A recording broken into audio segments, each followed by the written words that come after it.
Today on TimesCast, the United States sanctions Syria's president and 6 senior officials. Although the step was largely symbolic, it signified a shift, and perhaps a decisive shift, in U.S. policy towards Syria. A look ahead to President Obama's Mideast policy speech on Thursday. It's imperative that President Obama make clear that the United States stands with its values. And as if on cue, the television show The Good Wife's season finale is set against the backdrop of real-life political scandal.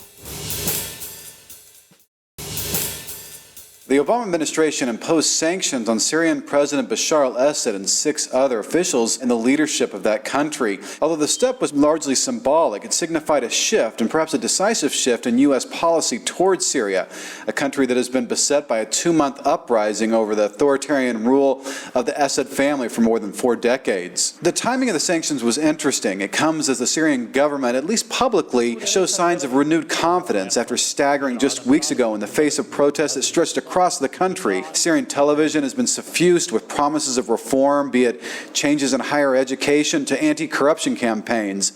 The government has also undertaken steps of questionable sincerity in talking with key dissidents in Damascus who have made their own demands before a dialogue begins. The sanctions at least suggested that American officials, and perhaps European officials as well, have given up hope on Mr. Assad as a reformer. American policy has been hard-pressed to navigate these challenges, to navigate the differences that are afoot in so many countries at the same time. But he faces a region of almost bewildering complexity in the throes of a moment that everyone agrees is decisive, but no one quite yet knows where it's going to end.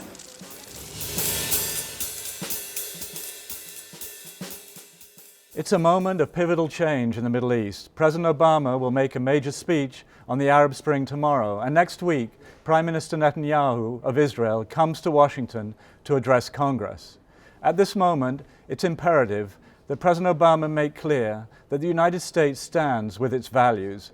It stands with the universalist aspirations of Arab peoples throughout the region, standing up, overcoming their fear, demanding transparency, representative government, accountability, after decades of autocracy and despotism like that practiced by Muammar Gaddafi in Libya.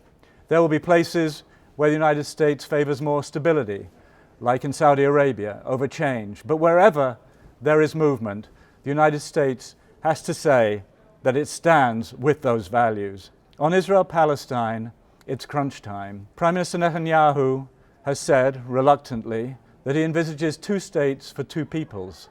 President Obama must hold him to saying what that means. Where will the borders of the Palestinian state supposed to emerge on the West Bank be? How can that state be reconciled with the continuation of settlements that occupy that very land? Palestinians, in turn, must get serious. They must follow the path set out by Prime Minister Fayyad, renouncing violence, building institutions, saying to Israel that in exchange for that state on the West Bank, it recognizes Israel's right to live in peace and security. The path to the corner office is always sudden. The Good Wife, the CBS legal drama, ended its 2nd season on Tuesday night against the backdrop of 2 major sexual political scandals. As consumers of the news, we've been obsessed with the story of IMF head Dominique Strauss-Kahn, who's been alleged with sexually assaulting a housekeeper in a New York hotel room.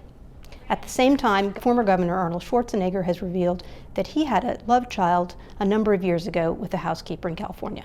The Good Wife makes sexual political scandal its central subject. It begins as a story about a Chicago couple who are dealing with the aftermath of revelations that the husband, a state's attorney general, has had an affair with a prostitute. The wife stands by her husband, much in the manner that Silda Spitzer, wife of former Governor Eliot Spitzer, did. I'm deeply sorry that I did not live up to what was expected of me. And what we get in The Good Wife is a look at what happens in the woman's mind. What is she thinking, and how does she deal with the crisis afterward? The show is unique in that it, much like Mad Men, in that it glamorizes work.